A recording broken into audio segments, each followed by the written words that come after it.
VK Mishra present. हमारे channel पे बने रहने के लिए हमारे चैनल को लाल बटन दबा करके सब्सक्राइब करें और साथ में बेल आइकन घंटी दबाएं। जय श्री राधे कृष्ण। आप सभी का हमारे YouTube चैनल पे बहुत बहुत स्वागत है। आइए आज सुनते हैं हरितालिका तीज व्रत की कथा। जो भी भक्त सच्ची श्रद्धा के साथ हरितालिका तीज का व्रत करते हैं या कथा श्रवण करते हैं, भगवान शिव माता पार्वती की कृपा से सभी प्रकार के सुख और समृद्धि की प्राप्ति होती है। हरितालिका तीज का व्रत यह हर वर्ष भाद्रपद माह के शुक्ल पक्ष तृतीया तिथि के दिन इस व्रत को किया जाता है। इस व्रत को महिलाएं अखंड सौभाग्य की प्राप्ति के लिए इस व्रत को करती हैं। इस व्रत में निर्जला रहा जाता है और इस दिन दिन और रात्रि जागरण किया जाता है। इससे अनंत गुना पुण्य फलों की प्राप्ति होती है। इस व्रत में भगवान गणेश, माता पार्वती और भगवान शिव का जो भी सच्ची श्रद्धा के साथ पूजन करते हैं और हरितालिका तीज का कथा श्रवण करते हैं, उन्हें अनंत पुण्य फलों की प्राप्ति होती है। जो व्रत नहीं भी कर पाते हैं, अगर कथा सच्ची श्रद्धा के साथ श्रवण करते हैं, उन्हें सभी प्रकार के सुख और समृद्धि की प्राप्ति होती है। तो आइए सुनते हैं हरितालिका तीज व्रत की संपूर्ण कथा। सबसे पहले भगवान शिव का ध्यान करते हैं। मंदार माला कुलिताल काये, कपाल मालांकित शेखराय, दिव्यांबराय च दिगंबराय, नमः शिवाय च नमः शिवाय। जय श्री गणेश, जय श्री शंभु, जय माता पार्वती। अब सुनते हैं हरितालिका तीज व्रत की कथा। तो बोलिए प्रेम से भगवान भोलेनाथ की जय, माता पार्वती की जय, भगवान गणेश की जय। बहुत समय पहले की बात है।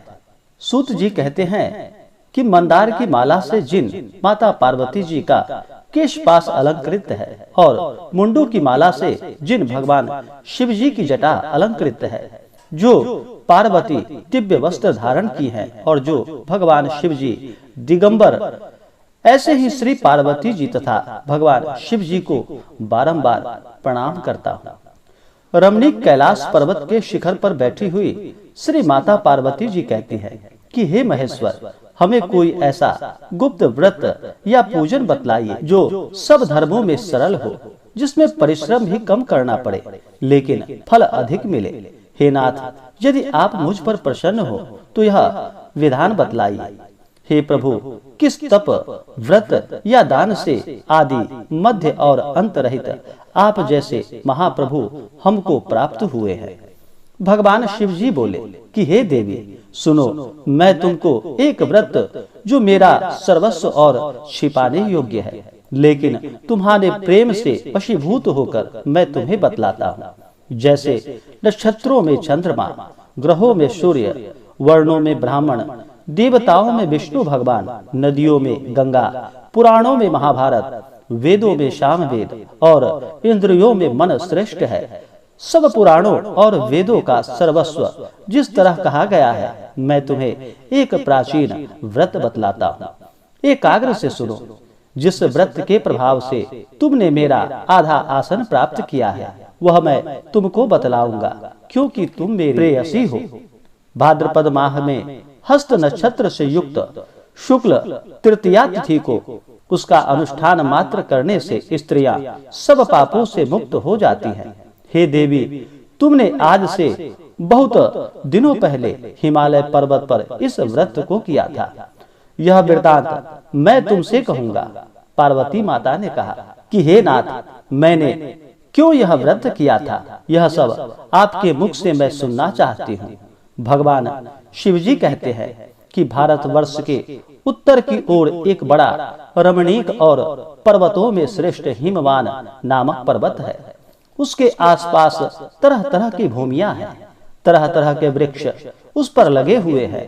नाना प्रकार के पक्षी और अनेक प्रकार के पशु उस पर निवास करते हैं।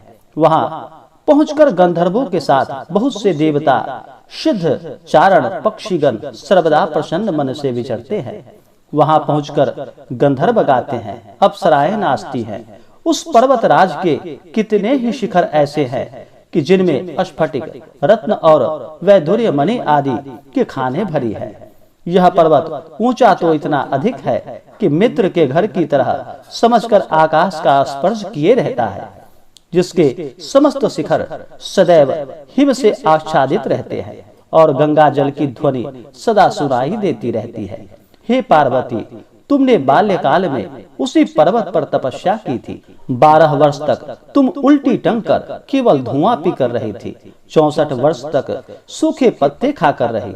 माघ मास में तुम जल में बैठी रहती और वैशाख की दोपहरिया में पंचाग्नि तापती रहती। श्रावण के महीने में जल बरसता तो तुम भूखी प्यासी रहकर मैदान में बैठी रहती। तुम्हारे पिता इस तरह के कष्ट सहन को देखकर बड़े दुखी हुए। वे चिंता में पड़ गए कि मैं अपनी कन्या किसको दूं। उसी समय नारद जी वहां आ पहुंचे। मुनि श्रेष्ठ नारद जी उस समय तुम्हें देखने को गए थे। नारद जी को देखकर गिरिराज ने अर्घ पाद्य आसन आदि देकर उनकी पूजा की और कहा कि हे स्वामी, आप किस लिए आए हैं? मेरा अहोभाग्य है, आपका आगमन मेरे लिए अच्छा है। नारद जी ने कहा कि हे पर्वतराज, सुनो, मैं भगवान विष्णु का भेजा हुआ आपके पास आया हूँ। आपको चाहिए कि यह कन्या रत्न किसी योग्य वर को दे। भगवान विष्णु के समान योग्य वर ब्रह्मा, इंद्र और शिव इनमें से कोई नहीं। इसलिए मैं यही कहूंगा कि आप अपनी कन्या भगवान विष्णु को ही देवे। हिमवान ने कहा, भगवान विष्णु स्वयं मेरी कन्या ले रहे हैं और आप यह संदेश लेकर आए हैं, तो मैं अपनी कन्या अवश्य दूंगा। हिमवान की इतनी बात सुनकर मुनिराज नारद आकाश में विलीन हो गए। वे पीतांबर, शंख, चक्र और गदाधारी भगवान विष्णु के पास पहुंचे। वहां हाथ जोड़कर नारद जी ने भगवान विष्णु से कहा कि हे देव, सुनिए, मैंने आपका विवाह पक्का कर दिया है। उधर हिमवान ने पार्वती के पास जाकर कहा कि हे पुत्री, मैंने तुम्हें भगवान विष्णु को दे डाली।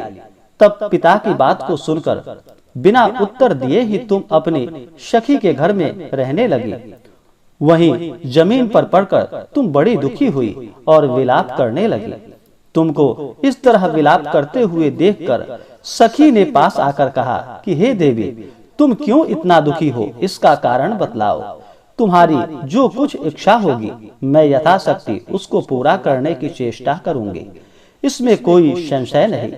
माता पार्वती बोली, मेरी जो कुछ अभिलाषा है उसे तुम प्रेम पूर्वक सुनो। मैं एकमात्र भगवान शिव जी को ही अपना पति बनाना चाहती हूँ, इसमें कुछ भी संशय नहीं।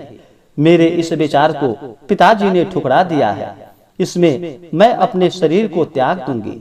पार्वती की इस बात को सुनकर सखियों ने कहा कि शरीर का त्याग न कर, चलो किसी ऐसे वन को चले जहाँ पिता को पता भी न लगे। ऐसी सलाह कर तुम वैसे वन में जा पहुंची। उधर तुम्हारे पिता घर घर तुम्हें ढूंढने लगे। दूतों द्वारा भी खबर लेने लगे कि कौन देवता या किन्नर मेरी पुत्री को हर कर ले गया है। उन्होंने मन ही मन कहा कि मैं नारद जी के आगे प्रतिज्ञा कर चुका हूँ कि अपनी पुत्री भगवान विष्णु को ही दूंगा। ऐसा सोचते सोचते हिमवान मूर्छित हो गए। गिरिराज को मूर्छित देखकर सब लोग हाहाकार करते दौड़ पड़े। जब होश हुआ तब सब पूछने लगे कि हे गिरिराज, आप अपनी मूर्छा का कारण बतलाइए। हिमवान ने कहा कि आप लोग मेरे दुख का कारण सुने। न मालूम कौन मेरी कन्या को हर कर ले गया है। ऐसा नहीं हुआ तो उसे किसी काले सर्प ने काट लिया या सिंह खा गए होंगे। हाय हाय, मेरी बेटी कहाँ चली गई? किसी दुष्ट ने मेरी पुत्री को मार डाला। ऐसा कहकर वे वायु के झोंके के समान कांपते हुए वृक्ष के समान कांपने लगे। इसके बाद हिमवान तुम्हें वन वन खोजने लगे। वन वन भी सिंह, भालू, हिंसक जंतुओं से बड़ा भयानक हो रहा था। तुम भी अपनी सखियों के साथ उस भयानक वन में चलती चलती एक ऐसे जगह जा पहुंची जहां एक नदी बह रही थी। उसके रमणीय तट पर एक बड़ी सी कंदरा थी। तुमने उसी कंदरा में आश्रम बना लिया और मेरी एक बालुकामयी प्रतिमा बनाकर अपनी सखियों के साथ निराहार रहकर मेरी आराधना करने लगी। जब भाद्रपद शुक्ल पक्ष की हस्त युक्त तृतीया तिथि प्राप्त हुई तब तुमने मेरा विधिवत पूजन किया और रात भर जागकर गीत वाद्यादि से मुझे प्रसन्न करने में समय बिताया। उस व्रतराज के प्रभाव से मेरा आसन डगमगा उठा, जिससे मैं तत्काल उस स्थान पर जा पहुंचा जहां पर तुम अपनी सखियों के साथ रहती थी। वहां पहुंचकर मैंने तुमसे कहा कि मैं तुम पर प्रसन्न हूँ, बोलो तुम क्या चाहती हो। तुमने कहा, मेरे देवता, यदि आप मुझ पर प्रसन्न हैं तो मेरे पति बने। मेरे तथास्तु कहकर कैलाश पर्वत पर वापस आने पर तुमने वह प्रतिमा नदी में प्रवाहित कर दी और सखियों के साथ उस महाव्रत का पारण किया। हिमवान भी तब तक उस वन में तुम्हें खोजते हुए आ पहुँचे। चारों दिशाओं में तुम्हारी खोज करते करते वे व्याकुल हो चुके थे, इसलिए तुम्हारे आश्रम के समीप पहुँचते ही गिर पड़े। थोड़ी देर बाद उन्होंने नदी के तट पर 2 कन्याएं देखी। देखते ही उन्होंने तुम्हें छाती से लगा लिया और विलख विलख कर रोने लगे। फिर पूछा, पुत्री, तुम सिंह, व्याघ्र आदि जंतुओं से भरे इस वन में क्यों पहुंची हो? पार्वती माता ने उत्तर दिया कि हे पिताजी, मैंने पहले ही अपने आप को शिव जी के हाथों सौंप दिया था। आपने मेरी बात टाल दी, इससे मैं यहाँ चली आई। हिमवान ने सांत्वना दिया कि हे पुत्री, मैं तुम्हारी इच्छा के विरुद्ध कुछ नहीं करूँगा। तुम्हें अपने साथ ले घर आ गए और मेरे साथ तुम्हारा विवाह करा दिया। इसी से तुमने मेरे अर्ध आसन पाया। तब से आज तक किसी के सामने मुझे यह व्रत प्रकट करने का अवसर प्राप्त नहीं हुआ। हे देवी, मैं यह बताता हूँ कि इस व्रत का हरितालिका नाम क्यों पड़ा। तुमको सखिया हर कर ले गई थी, इसी से हरितालिका नाम पड़ा। इस पर पार्वती माता ने कहा कि हे प्रभु, आपने नाम तो बताया, अब विधि भी बतलाइए। इसका क्या पुण्य है, क्या फल है, यह व्रत कौन करे? भगवान शिवजी माता पार्वती से कहने लगे कि हे देवी, मैं स्त्री जाति की भलाई के लिए यह उत्तम व्रत बतलाता हूँ। जो स्त्री अपने सौभाग्य की रक्षा करना चाहती हो, वह यत्न पूर्वक इस व्रत को करे।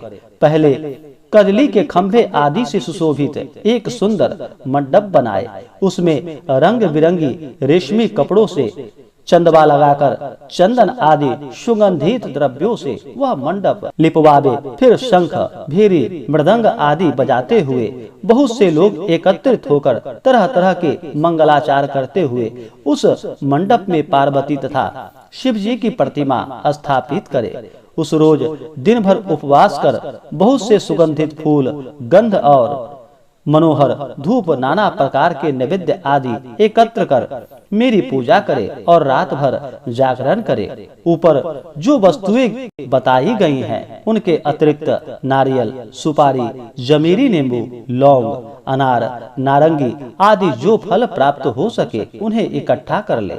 उस ऋतु में जो फल तथा फूल मिल सके विशेष करके रखे। फिर धूप दीपादि के द्वारा निम्नलिखित मंत्रों का उच्चारण करते हुए पूजन करे। इसके बाद शिवाय, शिव स्वरूपिण्यै, यहाँ से लेकर प्रसन्ना व पार्वती तक के मंत्रों का उच्चारण करे, जिसका अर्थ इस प्रकार है, हे शिवे, हे शिव रूपिणी, हे मंगले, सब अर्थों को देने वाली, हे देवी, हे शिव रूपे आपको नमस्कार है।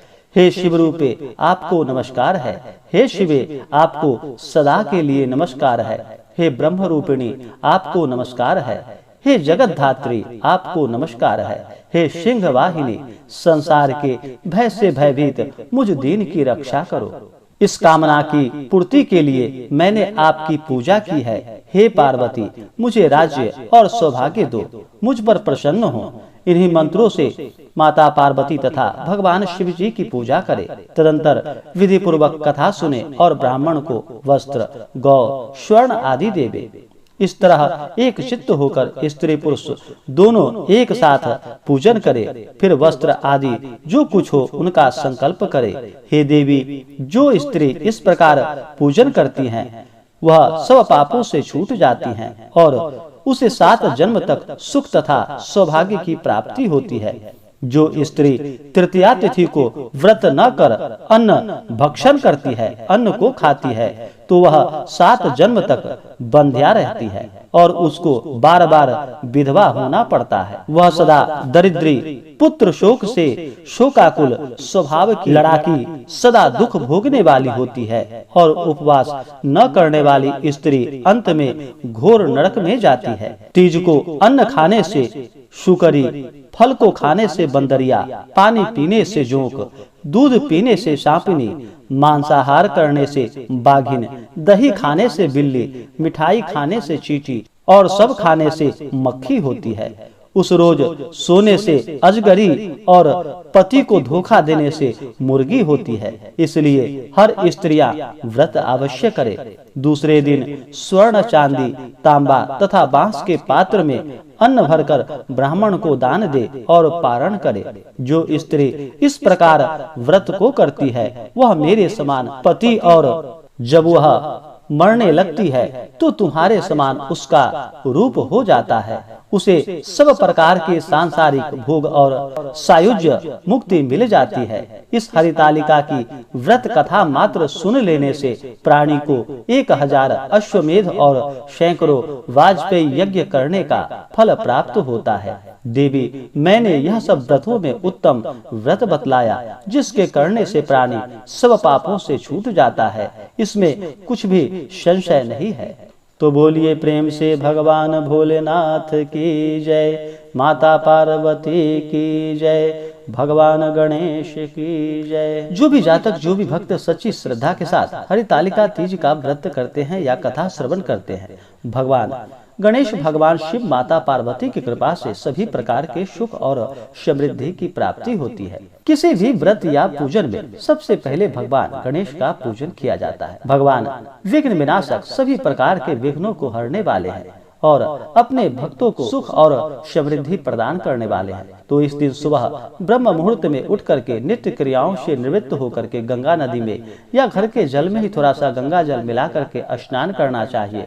शुद्ध वस्त्र धारण करके और फिर व्रत का संकल्प लेना चाहिए कि हे भगवान भोलेनाथ, माता पार्वती, आज मैं हरितालिका तीज का व्रत करने जा रही हूँ। इस प्रकार से मन में संकल्प लेते हुए दिन भर व्रत उपवास रहते हुए, निराहार रहते हुए भगवान का पूजन करना चाहिए। रात्रि जागरण करनी चाहिए, कथा श्रवण करनी चाहिए। इससे अनंत गुना पुण्य फलों की प्राप्ति होती है। तो आशा करता हूँ कि यह जानकारी आपको अच्छा लगा हो। ऐसे ही जानकारियाँ प्राप्ति के लिए हमारे इस चैनल को लाल बटन दबा करके सब्सक्राइब करें, साथ में बेल आइकन घंटी को दबाएं ताकि मेरे वीडियो का नोटिफिकेशन आपके पास सबसे पहले पहुंचे। वीडियो को लाइक और अपने मित्रों तथा दोस्तों के साथ शेयर करें। सुखी रहें और स्वस्थ रहें। जय श्री राधे कृष्ण। धन्यवाद।